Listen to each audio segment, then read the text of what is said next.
Y hoy el mensaje se llama, en el boletín quizás dice Hebreos 11, porque tenía otro sermón que estaba preparando, pero sucedió que esta mañana dije, no, mejor tengo que predicar este. Entonces le metí un poquito de del otro sermón a este y vamos a predicar este sermón.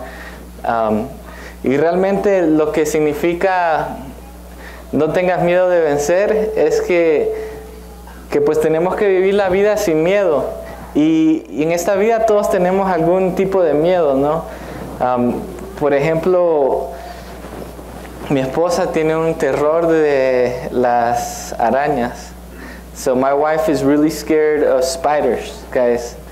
And it's crazy because when she's cleaning, if a spider comes out in the room, she has to stop cleaning. Entonces mi esposa tiene tanto miedo de las arañas que a veces está limpiando algo en un cuarto y de repente se oye un grito y se para todo porque encontró una araña. Y entonces tiene que parar de... ¿Puedo usar este micrófono, guys? I think I'm just going to do that. Para que no haya... Ahora sí, mejor.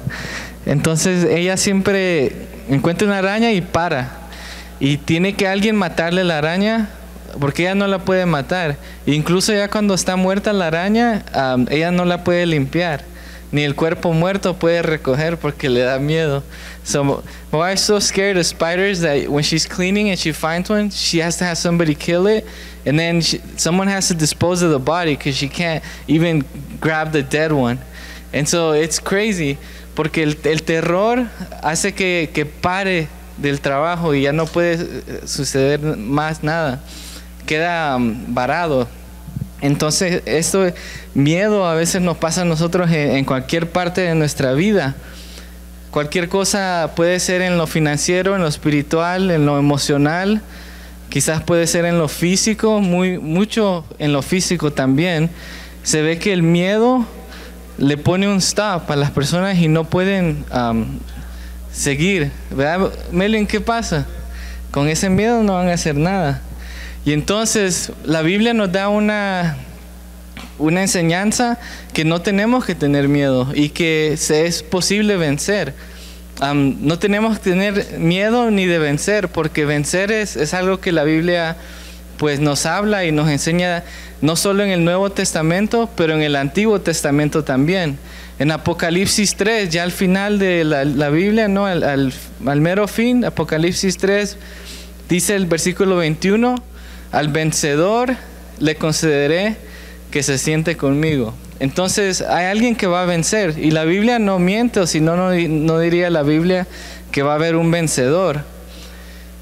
Y dice que la Biblia que van a haber vencedores, incluso esa parte de Apocalipsis 3:21 está hablando a la Odisea, que es nuestra iglesia, ¿no?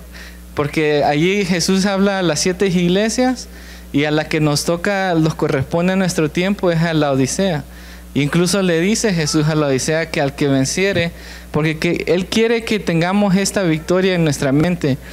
Y vemos a través de la Biblia que siempre Dios ha dado la victoria por su palabra, pero no le ha servido a todos. Vemos en Deuteronomio 20 que si alguien me lo puede leer en español, me lo busque, yo lo voy a leer en inglés. Dice, "For the Lord your God is the one who goes with you to fight for you against your enemies to give you victory." Right here in Deuteronomy 20, guys, God is giving somebody the victory. He's giving you the victory. But why didn't it help everybody in the Bible? Do you have it, bro? Deuteronomio 20, versículos 4. ¿Alguien me lo puede leer? Ok. Porque Jehová, vuestro Dios, va con vosotros para pelear por vosotros contra vuestros enemigos, para salvarlos. Amén. Y en una versión dice para darte la victoria. Básicamente para salvarte, para darte la victoria. Entonces porque sabemos que la Biblia no fue escrita ni en inglés ni en español, pero la idea ahí es que Dios te va a hacer un vencedor. Vas a salir, y esto estaba disponible pues Deuteronomio lo escribió que Moisés, ¿no? Entonces, pónganle, si piensan es Moisés, estuvo bien hacia atrás. Entonces, muchos personajes de la Biblia tenían el libro de Deuteronomio, tenían esta promesa de Dios, pero no todos la usaron. Alguien que es muy interesante que usó esta parte de la Biblia fue David. Cuando David va a pelear contra Goliat, so when David, guys, goes to fight against Goliath, he quotes this part of the Bible. So David actually used this part of the Bible, and it helped him when he beat Goliath. These are the words he was saying to pump himself up. Like before going into fight, he was using these words. So this helped David get really pumped and believe that God was going to help him. Entonces a David le sirvió muy bien esta parte de la Biblia. La utilizó y le hizo un cambio en su vida. Le hizo sobrepasar el miedo que todo el resto del ejército de Israel tenía. So all the other Israelites at the time when Goliath was calling them out, they were all scared. But David broke through the fear using this about God and his experiences with God. Entonces a David le sirvió Deuteronomio 20. Pudo vencer el miedo y venció a Goliat con el poder de Dios. Pero a los demás del ejército no les ayudó, ¿verdad? Tantos israelitas que tenían Deuteronomio 20 y no les ayudó. Ahora en Mateo 14 hay una historia interesante. If we go to Matthew 14, guys, there's an interesting story. Aquí enseña la historia de Pedro y de todos los discípulos, los 12 discípulos que iban en el barco. Y dice en el versículo 25 que en la madrugada dice que Jesús se acercó a ellos caminando sobre el lago. Cuando los discípulos vieron caminando sobre el agua, quedaron aterrados o quedaron con miedo. Es un fantasma, gritaron de miedo, pero Jesús les dijo enseguida, cálmense, no tengan miedo. Aquí vemos que también el miedo les entró a estos discípulos cuando vieron a Jesús caminando en el agua. Pensaron que era un fantasma. Y entonces Pedro le dice a Jesús, si eres tú, llámame para que pueda salir yo a estar contigo. Entonces Jesús le dice a Pedro, ven.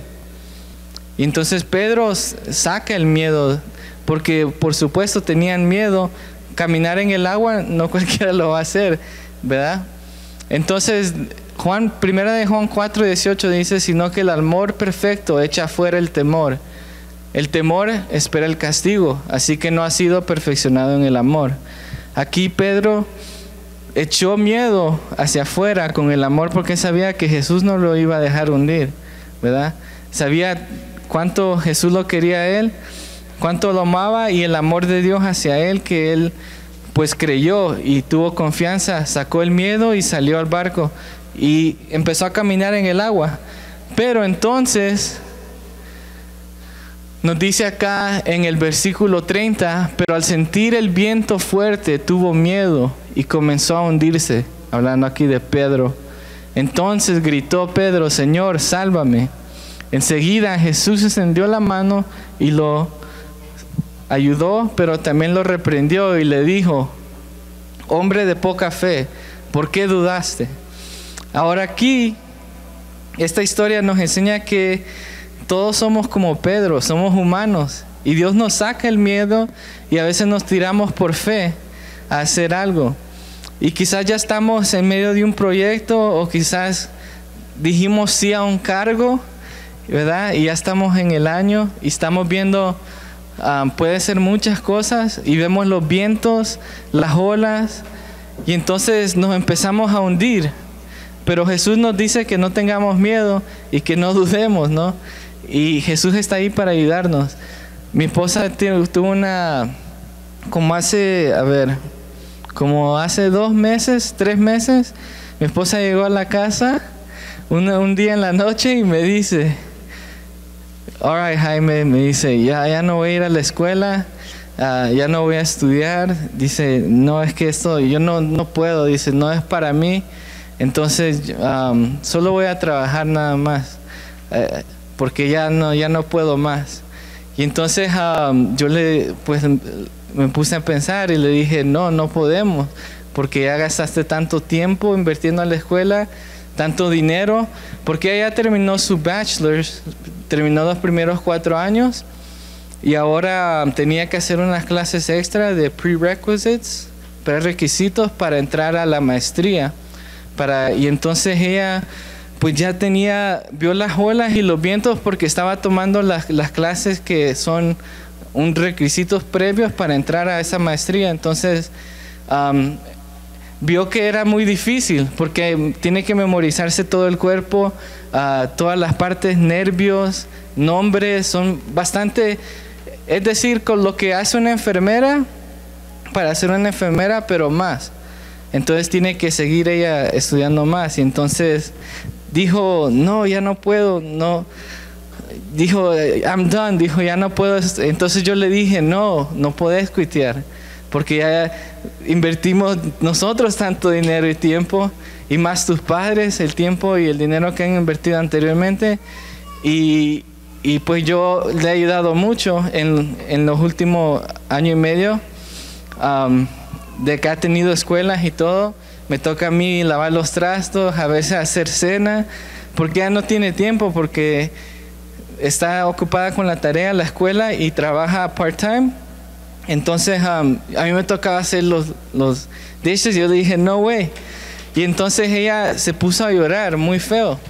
Así como si cuando han visto que los niños a veces lloran como si les han pegado, pero nadie les ha pegado, solo que están tirando un berrinche o están enojados o tienen miedo, no sé. Pero ella se puso así porque decía que no iba a poder. Y entonces, pues, ahora, hace 2 semanas le llegó una carta de la Universidad de Loma Linda que la aceptaron al programa. Y ese programa es muy bueno porque solo aceptan 50 personas al año. Es decir que básicamente solo una persona por estado puede entrar. Y esas 50 personas es internacional, porque no solo gente de los Estados Unidos va a Loma Linda, pero en ese programa solo aceptan 50 y a ella la aceptaron. Y entonces se ve que pues a veces vemos las olas y nos da miedo, pero eso yo le he dicho muchas veces a Yami, Dios no te va a traer a la mitad para dejarte a la mitad y decirte, pues no, ya es enough, ya te ayudé demasiado y aquí ya estás solo. Eso no es lo que hace Dios, sino que si Dios te ha traído a un lado, si Jesús te ha llamado al agua y estás ya caminando en el agua, pues no te va a dejar que te hundas. El problema es que nosotros quitamos los ojos, como Pedro quitó los ojos, y mi esposa también, de Dios, y entonces es donde hay entrada para que nos dé el terror, el miedo y nos pare. Dice aquí en Efesios 6, versículo 13, dice, por lo tanto, póngase toda la armadura de Dios para que cuando llegue el día malo puedan resistir hasta el fin con firmeza. Apocalipsis 3:21 decía que al que venciere, ¿no? Y ya estamos hablando del fin. Apocalipsis 3:21 está hablando ya está hablando en totalidad y hacia el final. Entonces dice, al que venciere, lo voy a poner, pero lo voy a poner que se siente conmigo, pero para vencer, dice que tenemos que ponernos la armadura de Dios, para que cuando llegue el día malo podamos resistir, ¿no? Porque si no nos ponemos esta armadura, pues no vamos a poder llegar hasta el fin. Y el día malo puede ser muchas cosas, por supuesto el día final, cuando se dé el juicio, pero también el día malo es todos los días el día malo para nosotros, porque el enemigo está siempre atacándonos todos los días, en cualquier momento, todos los momentos nos está dando, y pues es un día malo que tenemos que resistir, es una batalla. Incluso la Biblia es una historia de una batalla, porque cuando se habla de la guerra en el cielo, sabemos que esa guerra no fue una guerra física de espadas y lasers y pistolas, sino que la palabra que se usa ahí es poleikos, que de ahí sale polémica o político. Entonces es una batalla política que se peleó en el cielo. Cuando habla en Apocalipsis 12 que hubo guerra en el cielo, no es una guerra física, sino que era una guerra política, es una guerra de ideas, porque Satanás quiere que nosotros tengamos una idea mala del carácter de Dios. Entonces básicamente la guerra es ¿quién está diciendo la verdad? ¿Satanás o Dios? ¿Quién está diciendo la verdad sobre el carácter de Dios? Y por supuesto, en todos los días nos tenemos que ceñir con el cinturón de la verdad. Dice Efesios 6, hablando ahí de la armadura de Dios. Y la verdad es nada más y nada menos que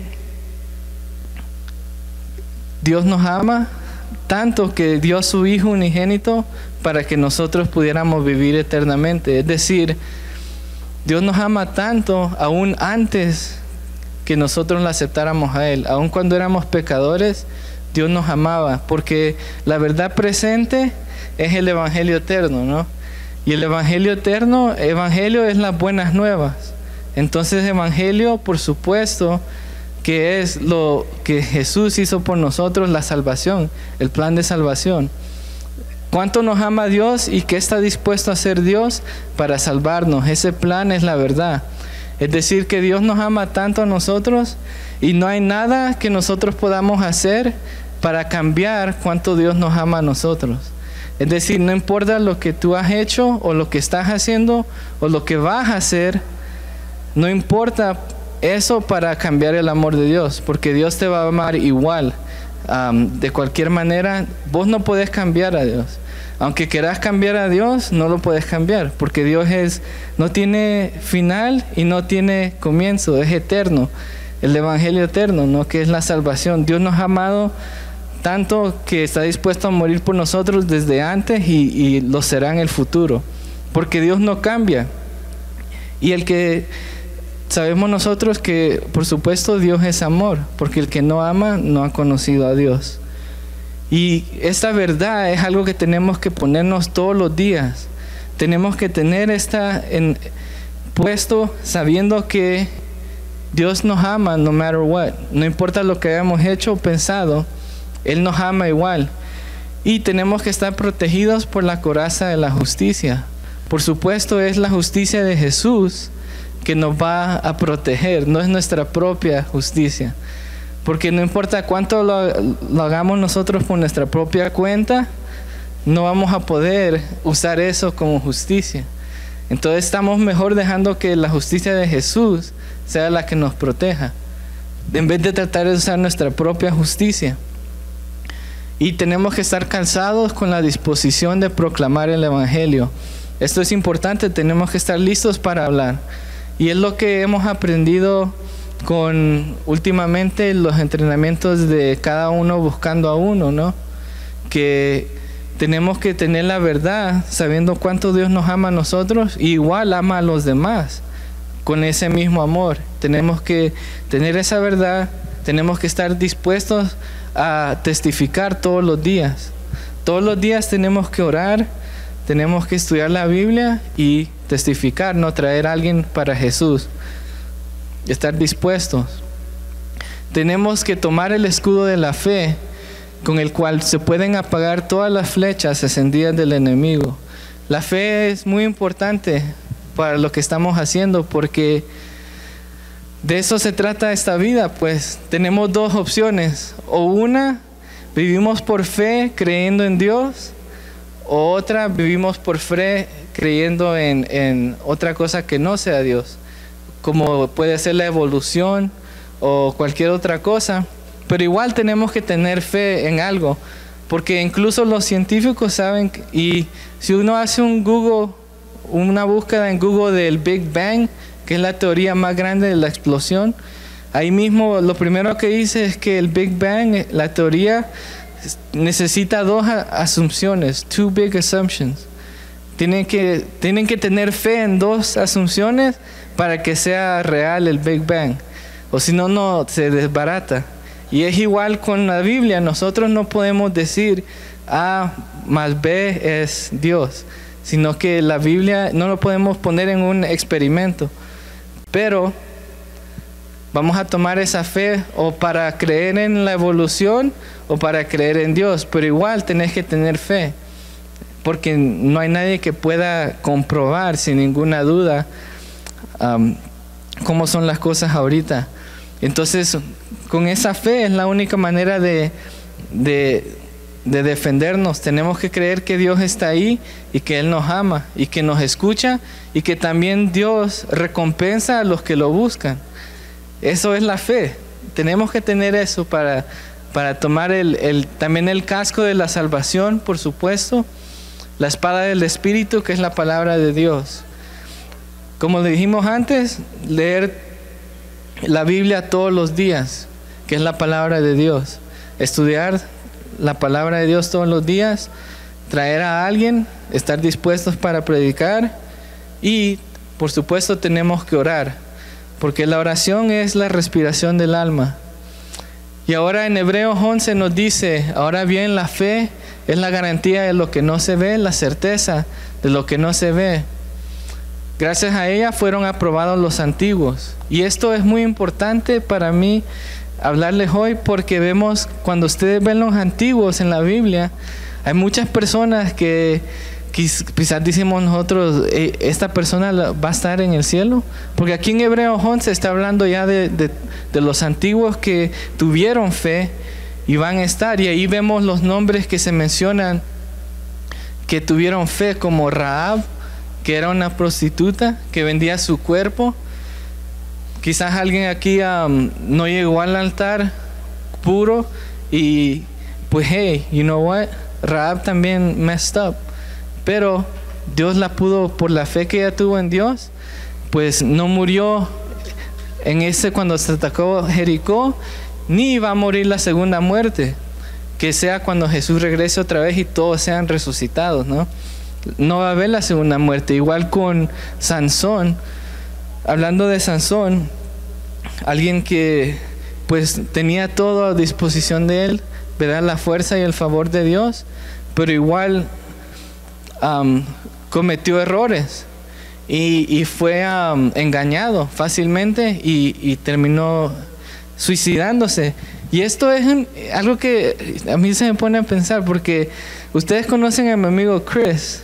Vos conoces a Chris, Melvin, el de la mano, el Chris. Entonces Chris, él nunca quería oír nada de Dios, porque cuando yo lo conocí antes que tuviera su accidente, estaba perfecto, y él no quería hablar nada de Dios, que nadie le hablara de Dios, porque si él creía en Dios, entonces su papá estaba quemándose en el infierno, porque alguien le había dicho porque Chris, su papá, se suicidó cuando él tenía 13 años o 14 años. Entonces alguien le había dicho a Chris cuando él estaba pequeño que si vos te suicidas, que automáticamente te perdiste. Entonces, porque ¿cuántos han escuchado eso antes aquí? Que si uno se suicida no va a poder ir al cielo. ¿Algunos de ustedes han escuchado eso? Y entonces me pongo, cuando leo aquí en la Biblia de Sansón, y dice que Sansón ahí le pidió a Dios fuerza para suicidarse y matar a los filisteos. ¿Y por qué Dios no ayudó a suicidarse a Sansón? Y porque yo a veces no entiendo estas cosas y me pongo a pensar. Porque nosotros queremos que Dios sea como nosotros, pero Dios no es humano. Y no podemos decir que el papá de Chris está muerto. Y a través de la Biblia le hemos estado hablando a Chris y enseñándole. Él se acaba de bautizar hace como 3 semanas. Se bautizó Chris. Y él antes no quería nada de saber de Dios, porque alguien le había dicho eso de la Biblia, que la Biblia decía que si te suicidas, que automáticamente ya te perdiste porque no tuviste chance de perdonar, de pedir perdón. Pero Dios es Dios, y Sansón, dice aquí Hebreos 11, que creyó en Dios. Aunque no era perfecto y tenía bastantes defectos, él creyó que Dios era su Dios.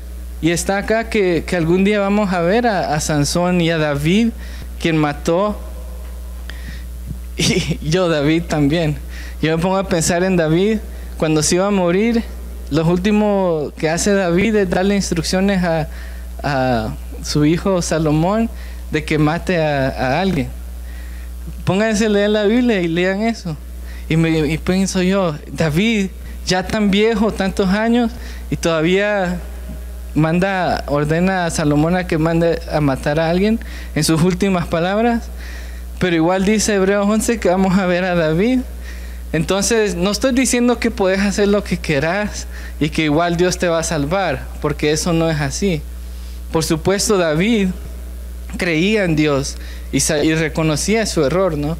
Que era pecador, pero no estaba confiando en su propia justicia. Porque si ellos, Sansón, David, el papá de Chris, quien sea, confía en su propia justicia, pues ahí están perdidos. Pero con la justicia de Jesús es lo que tenemos que comprar. Jesús dice que estamos desnudos y que tenemos que comprar para cubrirnos. Ahora terminamos acá con un ejemplo en el Antiguo Testamento de Jacob. Jacob, como les digo, esto de vencer no es solo del Antiguo Testamento, sino que del Nuevo Testamento, sino del Antiguo también. En el Antiguo y en el Nuevo se encuentra que hay gente que venció. Aquí Jacob ya había huido por miedo, estaba regresando ahora a su tierra y dice que tuvo miedo y se puso a orar. Y después dice que mandó a su familia al otro lado del río y él se quedó atrás. En el versículo 24 de Génesis 32 dice que entonces un hombre luchó con él hasta el amanecer. Cuando ese hombre se dio cuenta que no podía vencer a Jacob, lo tocó en la cadera y le descoyuntó la cadera, ¿no? Le deslocó mientras luchaban. Entonces el hombre le dijo, suéltame que ya está por amanecer. No te soltaré hasta que me bendigas, le respondió Jacob. Entonces el hombre le dijo, ya no te llamarás Jacob, sino Israel, porque has luchado con Dios y con los hombres y has vencido. Entonces aquí mismo en el comienzo de la Biblia, en Génesis, vemos que era posible vencer. Jacob venció. Dios mismo dijo que Jacob venció. Y él tuvo que orar, y es lo que tenemos que hacer nosotros a veces. Porque sí tenemos los gigantes enfrente y sí los vamos a poder vencer, pero también tenemos que tener fe, creer que Dios está ahí y orar. Así como Jacob, a veces tenemos que orar toda la noche para poder recibir la bendición que necesitamos. Y entonces no tenemos miedo, hermanos, de vencer en esta vida, no solo espiritualmente para llegar a la vida eterna, sino también en nuestras vidas diarias. Es decir, vencer al enemigo en nuestros pecados, porque todos tenemos nuestras cosas. Lo importante es saber que la voluntad humana, cuando se combina con la voluntad divina, es cuando nosotros va a ser imposible que caigamos. Pero la meta es no solo hacerlo nosotros mismos, porque con nuestra propia justicia vamos a caer cortos.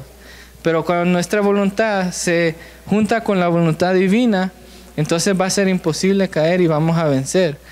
Pero tenemos que agarrarnos de Jesús. Quizás estás en medio de la tentación, tenés que, como Pedro, gritar y agarrarte en ese momento, porque es en el momento que necesitas la ayuda. Y no hay que tener miedo de clamar a Dios, porque Él está dispuesto y disponible para ayudarnos. Que Dios los bendiga, hermanos. Este ha sido el mensaje de esta mañana.